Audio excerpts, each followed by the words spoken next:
بسم اللہ الرحمن الرحیم۔ دروس البلاغہ کا مقدمہ ہے فی الفصاحۃ والبلاغہ، سبق نمبر 8 میں خوش آمدید۔ آج کے سبق میں ہم تاکید کے بارے میں پڑھیں گے۔ عبارت دیکھ لیں۔ وَتَأْكِيدٌ يَكُونُ الْكَلَامُ خَفِيَّ الدَّلَالَةِ عَلَى الْمَعْنَى الْمُرَادِ وَالْخِفَاءُ إِمَّا مِنْ جِهَةِ اللَّفْظِ بِسَبَبِ تَقْدِيمٍ أَوْ تَأْخِيرٍ أَوْ فَصْلٍ وَيُسَمَّى تَأْكِيدًا لَفْظِيًّا كَقَوْلِ الْمُتَنَبِّي جَفَخَتْ وَهُمْ لَا يَجْفَخُونَ بِهَا بِهِمْ شِيَمٌ عَلَى الْحَسْبِ الْأَغَرِّ دَلَائِلُ فَإِنَّ تَقْدِيرَهُ جَفَخَتْ بِهِمْ شِيَمٌ دَلَائِلُ عَلَى الْحَسْبِ الْأَغَرِّ وَهُمْ لَا يَجْفَخُونَ بِهَا وَإِمَّا مِنْ جِهَةِ الْمَعْنَى بِسَبَبِ اسْتِعْمَالِ مَجَازَاتٍ وَكِنَايَاتٍ لَا يُفْهَمُ الْمُرَادُ بِهَا وَيُسَمَّى تَأْكِيدًا مَعْنَوِيًّا نَحْوُ قَوْلِكَ نَشَرَ الْمَلِكُ أَلْسِنَتَهُ فِي الْمَدِينَةِ مُرِيدًا جَوَاسِيسَهُ وَالصَّوَابُ نَشَرَ عُيُونَهُ وقوله سَأَطْلُبُ بُعْدَ الدَّارِ عَنْكُمْ لِتَقْرَبُوا وَتَسْكُبُوا عَيْنَايَ الدُّمُوعَ لِلْتَجْمُدَ حَيْثُ كَنَا بِالْجُمُودِ عَنِ السُّرُورِ مَعَ أَنَّ الْجُمُودَ يُكْنَى بِهِ عَنِ الْبُخْلِ وَقْتَ الْبُكَاءِ۔ ترجمہ دیکھ لیں۔ اور تاکید یہ ہے کہ کلام دلالت میں مخفی ہو معنی مرادی پر، اور یہ خفا یا تو لفظ کی جہت سے آتا ہے تقدیم کی وجہ سے، یا تاخیر کی وجہ سے، یا فاصلے کی وجہ سے، اور اس کا نام رکھا جاتا ہے تاکید لفظی، جیسا کہ متنبی کا قول ہے جفخت وہم لا یجفخون بہا بہم شیم علی الحسب الأغر دلائل، اس لیے کہ تقدیر عبارت یہ ہے جفخت بہم شیم دلائل علی الحسب الأغر وہم لا یجفخون بہا، یا پھر یہ خفا معنی کی جہت سے آتا ہے مجازات اور کنایات کے استعمال سے کہ اس کی مراد کو سمجھا نہیں جاتا ہے اس کے ساتھ، اور اس کا نام رکھا جاتا ہے تاکید معنوی، جیسا کہ آپ کا قول ہے نشر الملک السنتہ فی المدینہ، مراد لیتے ہوئے جاسوسوں کو، اور درست یہ ہے نشر عیونہ، اور اسی طریقے سے شاعر کا یہ والا قول ہے سَأَطْلُبُ بُعْدَ الدَّارِ عَنْكُمْ لِتَقْرَبُوا وَتَسْكُبُوا عَيْنَایَ الدُّمُوعَ لِتَجْمُدَ، اس حیثیت سے کہ یہاں جمود کو کنایہ لیا ہے سرور سے، باوجود اس کے کہ جمود وہ بخل سے کنایہ ہوتا ہے رونے کے وقت میں۔ عبارت ہو چکی ہے، ترجمہ ہو چکا ہے، اب چلتے ہیں اس کی تشریح کی طرف۔ دیکھیں، فصاحت کلام کے لیے ضروری ہے کہ کلام تاکید سے بھی خالی ہو۔ اب یہ تاکید ہوتا کیا ہے، تاکید کی کیا تعریف ہے، تاکید کی دو قسمیں کون سی ہیں اور ان کی مثالیں کیا ہیں، یہ ساری کی ساری ہم آج کے سبق کے اندر پڑھیں گے۔ تو سب سے پہلے بات کر لیتے ہیں کہ تاکید کہتے کسے ہیں۔ دیکھیں، تاکید کہتے ہیں کہ کلام متکلم کے معنی مرادی پر خفی الدلالہ ہو، یعنی کلام کے اندر ایسا خلل اور ایسی پیچیدگی پائی جائے کہ جس کی وجہ سے جو متکلم کا مقصود ہے اس پر دلالت کرنے میں وہ ظاہر نہ ہو بلکہ وہ مخفی ہو۔ عبارت دیکھیں ذرا، فرما رہے ہیں کہ تاکید یہ ہے کہ کلام خفی الدلالہ ہو، یعنی دلالت کرنے میں مخفی ہو، علی المعنی المرادی، اس معنی پر دلالت کرنے میں جو کہ متکلم کے نزدیک مراد ہے، جو متکلم بات کرنا چاہتا ہے۔ پھر آگے آپ یہاں پر یہ سمجھیں کہ یہ جو تاکید ہے اس کی دو قسمیں ہیں، ایک اس میں تاکید لفظی ہے، دوسری اس کے اندر تاکید معنوی ہے۔ دیکھیں، کلام معنی مرادی پر خفی الدلالہ ہو، یہ خفا یا تو لفظی خلل کی وجہ سے ہوگا، مطلب یہ ہے کہ تقدیم یا تاخیر کر دی جائے گی کہ ایک لفظ ہے اس کو اپنے محل سے مقدم کر دیا یا مؤخر کر دیا، جس کی وجہ سے متکلم کی مراد کو سمجھنا دشوار اور مشکل ہو چکا ہے، یا پھر یہ جو خفا ہے دو لفظوں میں کسی فاصلے کی وجہ سے ہوگا، یعنی دو ایسی چیزیں ہیں جن کے درمیان فاصلہ نہیں ہے، وہ ایک دوسرے کو لازم اور متلازم ہیں، لیکن آپ نے ان دونوں کے درمیان فاصلہ کر دیا۔ مثال کے طور پہ مبتدا اور خبر کے درمیان، یا موصوف اور صفت کے درمیان، یا بدل اور مبدل منہ کے درمیان آپ نے فاصلہ کر دیا، جس کی وجہ سے متکلم کا جو مقصود ہے معنی اس کو سمجھنا مشکل ہو جاتا ہے۔ اس کو تاکید لفظی کہا جاتا ہے۔ اب تاکید لفظی کی ایک مثال لے کر آئے ہیں جو کہ متنبی کا شعر ہے، ذرا عبارت دیکھیں۔ فرما رہے ہیں کہ یہ جو خفا ہے، یعنی جو معنی مرادی پر دلالت کرنے میں خفا اور پوشیدگی ہے، یا تو لفظ کی جہت سے ہوگا، کیسے؟ تقدیم کی وجہ سے، تاخیر کی وجہ سے، یا فاصلے کی وجہ سے، اس کا نام تاکید لفظی رکھا جاتا ہے، جیسا کہ متنبی کا قول ہے۔ اب اس میں متنبی کا جو پہلا شعر ہے اس کو دیکھ لیں اور اس کا ترجمہ کرتے ہیں، اس میں ایک ایک لفظ کے بارے میں سمجھتے ہیں، اور اس میں جو تاکید لفظی پائی جا رہی ہے کیسے پائی جا رہی ہے اس کے بارے میں سمجھتے ہیں۔ پہلا لفظ دیکھیں، جفخت۔ جفخت یہ ماضی ہے، لا یجفخون یہ مضارع ہے، باب اس کا آتا ہے فتح یفتح، جفخ یجفخ، اس کا مطلب ہوتا ہے فخر کرنا۔ اور اس کے بعد آگے دیکھیں، یہ والا جو لفظ ہے شیمن، یہ جو شیمن ہے یہ شیمتن کی جمع ہے، اور اس کا معنی ہوتا ہے عادت اور خصلت۔ اور حسب یہ وہی اردو والا ہے جو ہم کہتے ہیں نا حسب نسب، یہ وہی والا ہے۔ اگر، اگر کا مطلب ہوتا ہے سفید اور روشن۔ باب اس کا آتا ہے سامع یسمع غرہ یغر، اس کا مطلب ہوتا ہے خوبصورت ہونا، سفید ہونا۔ دلائل یہ دلیل کی جمع ہے، مطلب یہ کہ جس سے رہنمائی حاصل کی جاتی ہے۔ یہ ایک ایک لفظ کا ہو گیا۔ اب اس پورے شعر کا آپ ترجمہ دیکھ لیں، پھر ہم اس میں یہ سمجھتے ہیں کہ اس میں تاکید لفظی کس طریقے سے پائی جاتی ہے۔ اب دیکھیں، اس کا مطلب یہ ہے جفخت شیمن،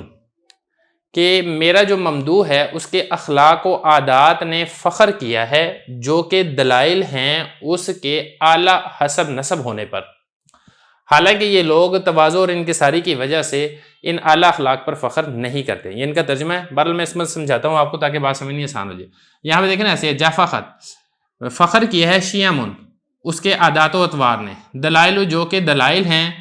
علی الحسب الغری اس کے اعلیٰ اور روشن حسب نسب کے اوپر، وہم لا یجفخون بہا اور یہ لوگ ایسے ہیں کہ جو ان اعلیٰ حسب اور نسب کے اوپر فخر نہیں کیا کرتے ہیں۔ بہرحال یہ شعر کا تھوڑا سا ترجمہ ہو گیا۔ اب ہم نے یہاں پر یہ سمجھنا ہے کہ اس کے اندر تاکید لفظی کس طریقے سے پائی جا رہی ہے۔ دیکھیں اس میں تاکید لفظی اس اعتبار سے پائی جا رہی ہے کہ یہ جو شیام ہے یہ موصوف ہے، دلائل اس کی صفت ہے۔ اب موصوف اور صفت کے درمیان علی الحسب الاگر اس کا فاصلہ آ گیا ہے، تو لہذا معنی کو سمجھنے کے اندر مشکل اور دشواری پیش آ رہی ہے۔ ایک یہ ہے اس کے اندر پرابلم، دوسری اس کے اندر پرابلم یہ ہے کہ جو جفا خط ہے اس کا فاعل یہ شیام ہے، لیکن ابھی فاصلہ کیا آ گیا، یہ پورا فاصلہ آ گیا وہم لا یجفخون بہا بہم،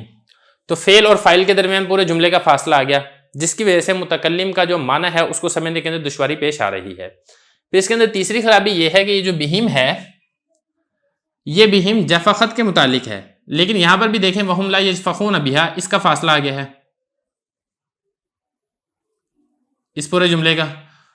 تو لہذا ہونا تو یہ چاہیے تھا کہ اگر بہم جفا خط کے متعلق ہے تو پھر اس بہم کو جفا خط کے ساتھ لانا چاہیے تھا، لیکن ساتھ نہیں لے کر آئے، تو اس سے وہم یہ ہو رہا ہے کہ جو بہم ہے یہ لا یجفخون کے متعلق ہو، تو لہذا یہ تین اعتبار سے جو تقدیم و تاخیر پائی جا رہی ہے یا فاصلہ پایا جا رہا ہے، جس کی وجہ سے متکلم کی جو مراد ہے اس کو سمجھنے کے اندر دشواری پیش آ رہی ہے، تو لہذا تاکید پائی جانے کی وجہ سے فصاحت کے درجے سے یہ والا کلام گر کر غیر فصیح ہو چکا ہے۔ اب اصل عبارت کیا بنے گی وہ آگے لکھی بھی ہوئی ہے، دیکھیں یہ فرما رہے ہیں کہ جو اصل عبارت ہے نا وہ ایسے ہے جفخت بہم شیام دلائل علی الحسب الاغری وہم لا یجفخون بہا، اصل عبارت اس طریقے سے ہو گیا۔ اب یہاں پہ دیکھیں نا یہ بہم جفا خط کے متعلق تھا، اس کو جفا خط کے ساتھ ذکر کر دیا، اب یہ شیام فاعل تھا جفا خط کا تو لہذا یہ ساتھ آ گیا فعل کے، اب یہ دلائل شیام کی صفت تھی تو اس کو شیام کے ساتھ ذکر کر دیا، اور علی الحسب الاغر یہ دلائل کے بعد تھا تو اس کو دلائل کے بعد لیا ہے، وہم لا یجفخون بہا یہ الگ جملہ تھا تو لہذا اس کو الگ ذکر کیا ہے، اس کو درمیان کے اندر ایڈجسٹ نہیں کیا ہے، تو لہذا یہ مثال ہے جس کے اندر تاکید لفظی پائی جا رہی ہے۔ اب اس کے بعد آگے دیکھیں واما من جہت المعنی، دیکھیں یہاں سے مصنف تاکید کی دوسری قسم تاکید معنوی کو ذکر فرما رہے ہیں، یعنی کلام معنی مرادی پر ظاہر الدلالہ نہ ہو، خفا ہو، لیکن یہ جو خفا ہے یہ ظاہر میں نہ ہو بلکہ معنوی خلل کے اعتبار سے ہو، یعنی متکلم نے اپنے کلام کے اندر ایسے مجازات اور کنایات کو استعمال کیا ہے جس کی وجہ سے متکلم کی مراد سمجھ میں نہیں آ رہی ہے، یعنی متکلم نے جو معنی مجازی مراد لیا ہے اب حقیقی معنی سے معنی مجازی کی طرف جو سامع کا ذہن ہے وہ آسانی کے ساتھ منتقل نہیں ہو رہا ہے، یا پھر اس میں مسئلہ یہ ہے کہ متکلم نے اپنے کلام کے اندر لوازم بعیدہ کا ذکر کیا ہے، ایسے لوازم بعیدہ جو وسائط کثیرہ کے محتاج ہو، یعنی اس کے درمیان کافی واسطے ہوتے ہیں اور مقصود پر جو دلالت ہے وہ کرنے والے جو قرینے ہیں وہ قرینے مخفی ہوتے ہیں، اس کی وجہ سے جو معنی ہے اس کے اندر خلل واقع ہو رہا ہے، تو اس قسم کی جو تاکید ہوتی ہے اس کو تاکید معنوی کہا جاتا ہے۔ اس کی ایک حضرت نے مثال ذکر کی ہے، مثال یہ ہے ناشر الملک السنتہ فی المدینہ، کہ جو بادشاہ ہے بادشاہ نے شہر میں اپنی زبانیں پھیلا دی۔ اب مراد اس سے کیا ہے، مراد اس سے یہ ہے کہ بادشاہ نے شہر کے اندر اپنے جاسوس اور اپنے سراغ رساں اور جو اس کے جاسوسی والے لوگ ہیں ان کو پھیلا دیا، کیونکہ جو جاسوس ہے وہ ترجمان ہوتا ہے اور ترجمانی یہ زبان کے ذریعے سے ہوتی ہے، اس لیے یہاں پہ السنہ یعنی زبان بول کر مجازن اس کو جاسوس کہہ دیا گیا ہے۔ اب اس میں تاکید معنوی پائی جا رہی ہے۔ دیکھیں مصنف رحمہ اللہ تعالیٰ یہاں پر یہ فرما رہے ہیں کہ چاہیے یہ تھا کہ یہاں پر یہ کہا جاتا ناشر المالک عیونہ فی المدینہ،